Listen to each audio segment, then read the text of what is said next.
We were all there in the kitchen talking together. There was some discussion between the Alberts, the McCabes, how they're going to paint the story. John never went in the house. We can all agree on that. John never went in the house. The entire trial we have heard these sirens. That's a fire truck. You speak to a guy for 12 minutes and you don't remember?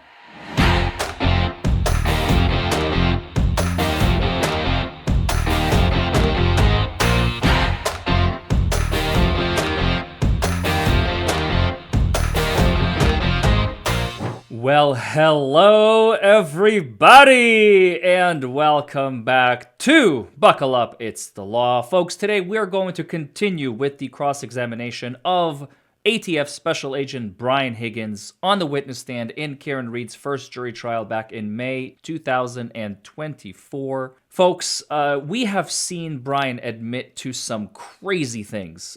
He was so tired that he, instead of going home, he went to the police department, Canton Police Department, to move some vehicles around.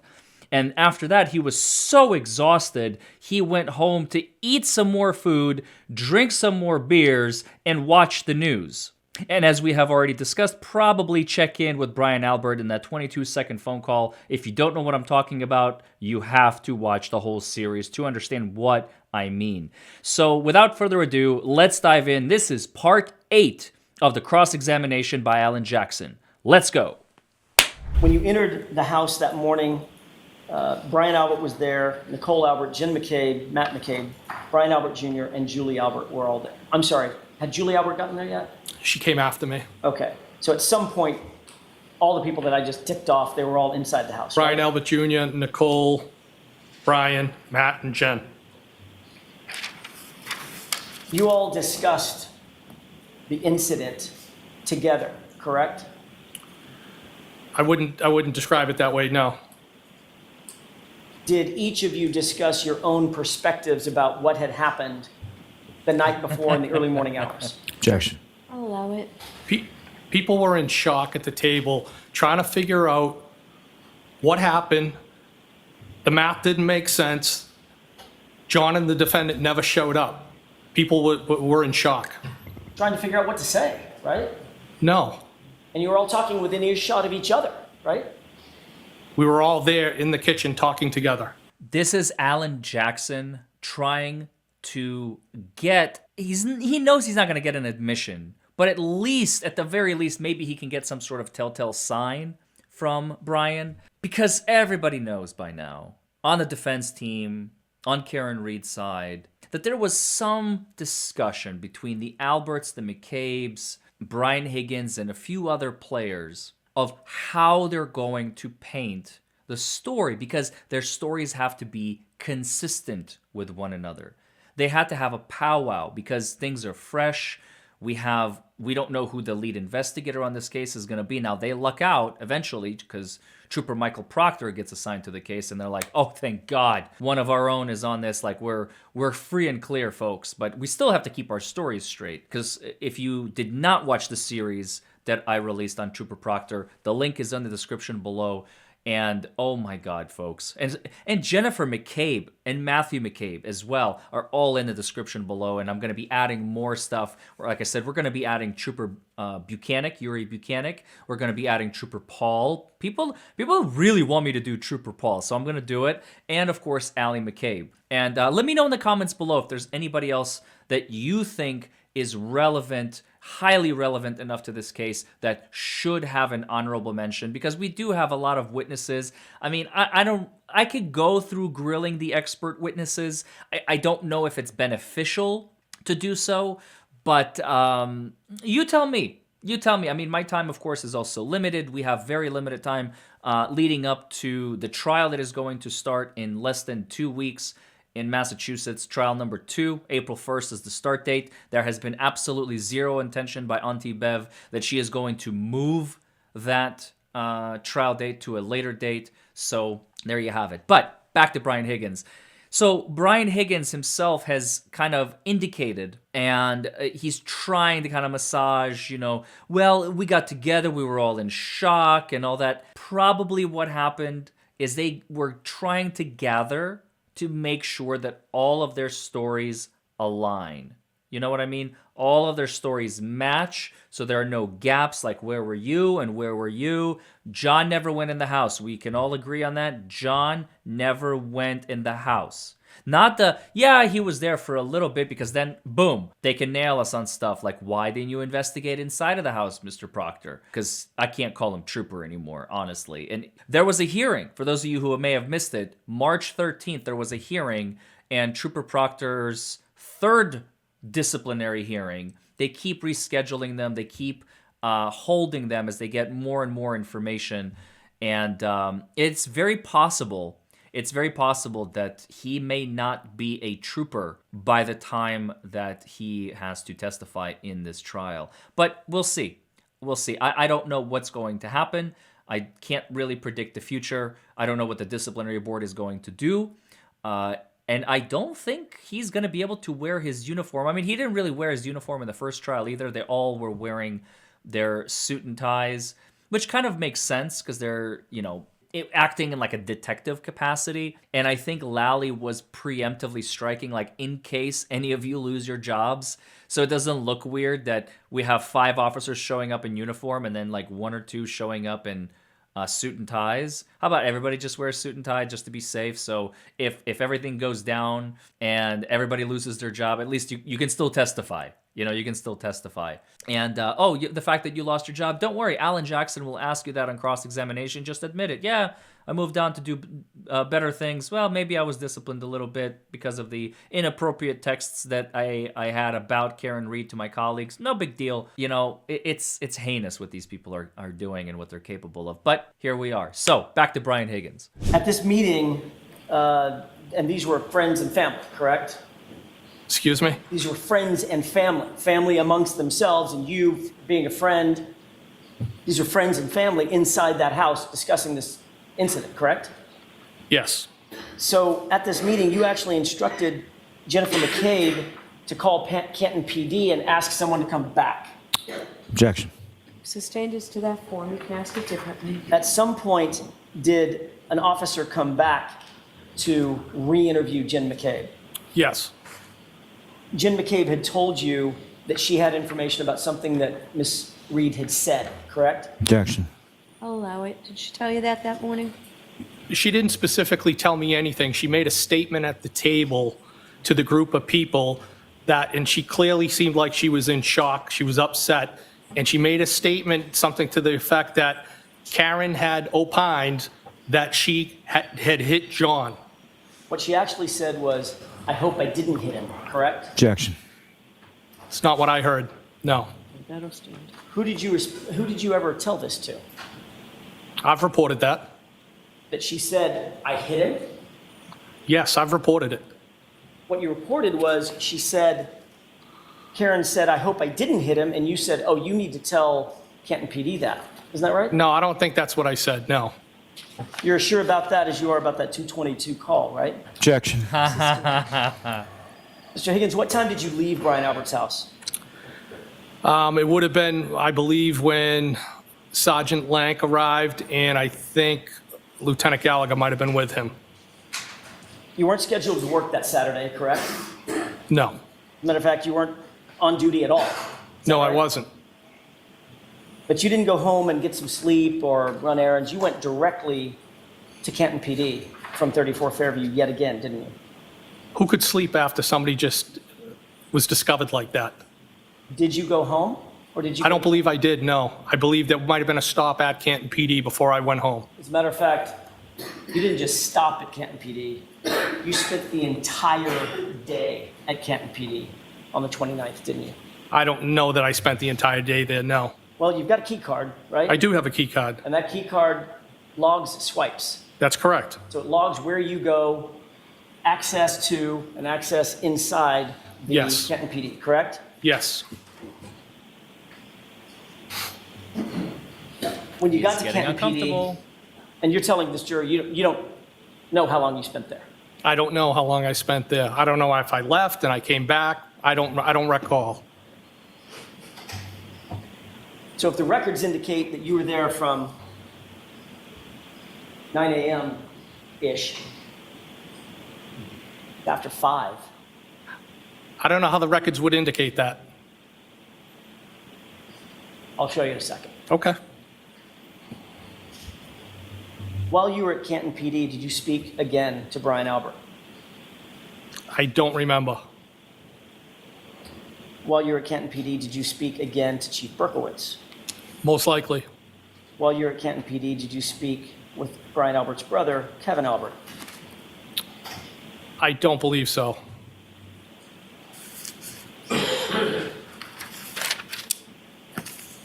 Your Honor, may I approach briefly? Yes. I don't remember if Alan Jackson has the key card logs Yes. from Canton PD Thank you. with reference to Bryan Higgins. 7-page document. Just take a glance through it. Obviously, don't read the whole thing. Just glance through it and tell me if you recognize what that is. So it says Canton Police, all events logged by date. So don't read it out loud, please. I'm sorry, Your Just, Honor. do you recognize Yes, I do. it? Okay. Yes. May I approach? Yes. This appears to be a log of key swipes in and around Yeah, that's right. Canton PD, correct? Yes. And it's in reverse chronological order, in other words. I didn't note that, but okay. Okay. You acknowledge that that is a record of the key swipes that everybody uses moving in and around Canton PD, going through doors, every place that needs a key swipe is logged. I would assume that's what that is, yes. All right. It shows that you entered Canton PD for the first time on the 29th at 1:27 a.m. Does that sound about right? When you got there, you say to move your cars. It's possible. All right. It shows that you were granted access to floor corridor 227. Does that mean anything to you? No. What about floor corridor 226 on the second floor? Second floor would make sense because I went in the building and then to the second floor. You can feel the tension. Let me have just a moment, Your Honor. Sure. You can cut the air with a butter knife. By the way, did Bryan Albert ever mention what time the officers cleared the scene? No. Without telling me the substance of the conversation, did he tell you when he talked to you at 7:20 or? Not that I recall, no. But you remember by the time you got there, the scene had basically been cleared. There wasn't a bunch of emergency vehicles, crime scene tape, nothing like that. I didn't see fire trucks. I might have saw a cruiser. I can't be sure. I don't recall. You're not sure about that either. Sorry, I'm Not not sure about even seeing a cruiser, correct? 100%, no. Certainly were not contacted by a law enforcement officer who took your name and ID or anything like that. No. Parked and walked in the house. Yes. Your Honor, may I approach one more time? Yes. Lally looks I'd like very... to have that document marked as next in order Bates pages. It represents Bates pages 2850 to 3016. All right, so marked for identification. Is there an agreement this is coming in, Mr. Lally? There is not, no. All right, so that's marked for identification, not next in order. Thank you. Sorry about that. Thank you. Mr. Higgins, if you will, I'm sorry, are we ready? Thank you. May I proceed? Yes. Mr. Higgins, if you'll look at Bates page 3015, which actually is in order, that's not reverse chronological, it's the second to the last page. I have it. Can you take a look at the 8th entry from the bottom? I see it. Does that indicate that this all occurred on 129/22? This entry at least? Well, I mean, on that 8th entry, I see that's associated with my name. I don't know what the other ones are associated with. Right. It would be other individuals in Canton PD. I mean, this is the entire log for 129, right? Okay, but all I'm saying is that just my name is next to that. I don't see any other names, so, Right. okay. So on 129/2022, I'm just trying to orient you. At 127 and 52 seconds, I see it. access granted, Bryan Higgins, rear entry to secure corridor, rear entry to secure corridor, correct? Yes. All right, so that appears to be what the log entry or the key swipe entry looks like when it's logged, correct? Yes. If you look at page 2967, I'm sorry, I said it backwards, 2976. Okay. Take a look at So you said time- 2976? That's Bates page 2976. That's the bottom right-hand. I see it, yes. Look at the time entry for 9:23 and 39 seconds. 9:23 and what? 39. And that's on 29:76? Should be. Give me the time again, please. Why don't we do it this way? May I approach? Yes. This is an exact copy. Just show him. This time's all over the place. My Either he apologies. seriously can't Okay. find it or he's All just right, playing thank you. games. We don't know. I think he's just trying to make Alan's job a lot At harder. 9:23:39, I'm sorry, it if you is. got that in mind? I do. I see it. It's highlighted. At 9:23:39, that shows that you were granted access to the Sally Port to front exit, front entry to Sally Port, correct? Yes. There's only one Sally Port at Canton PD, correct? Yes, and there's a door on each side of the Sally Port. Two Yes. bay doors, right? 2 bay doors on each side, And yes. then there's a Pass through. personal pass-through door as well. Yes. May I approach, Your Honor? Yes.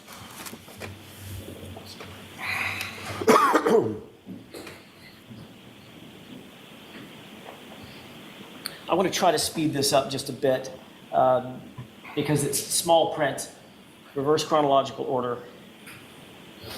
On page 2976, there's also an entry, same page, should be right above that, 92350, showing that you were granted access from booking to Sally Port as well, correct?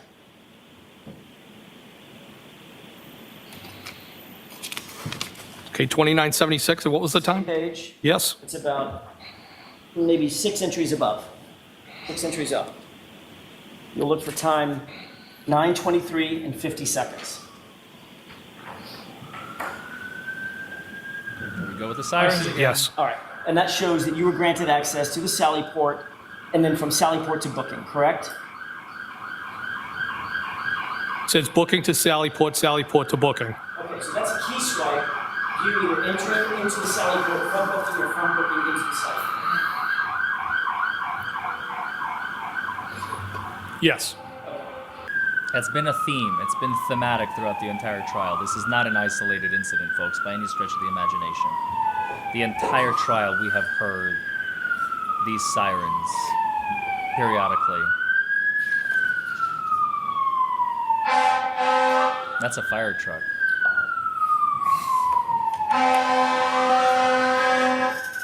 That unmistakable siren of a fire truck. Okay. May I inquire, Your Honor? Yes. That indicate, I have no idea what the last question was. I'll see if I can make a new one up. At 9:23 and 50 seconds in the morning, you were granted access booking to Sally Port and Sally Port to booking, meaning swiped the key card in the door going from booking to Sally Port.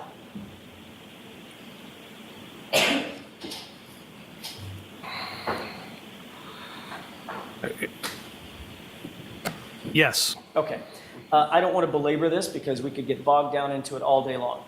Would you have any quarrel if those logs indicated that you were moving in and around Canton PD at 9:28, 9:53, 9:53, 9:54, 9:54, 11:40, etc.? We can look at every one of them if you want to. Well, That doesn't refresh your recollection.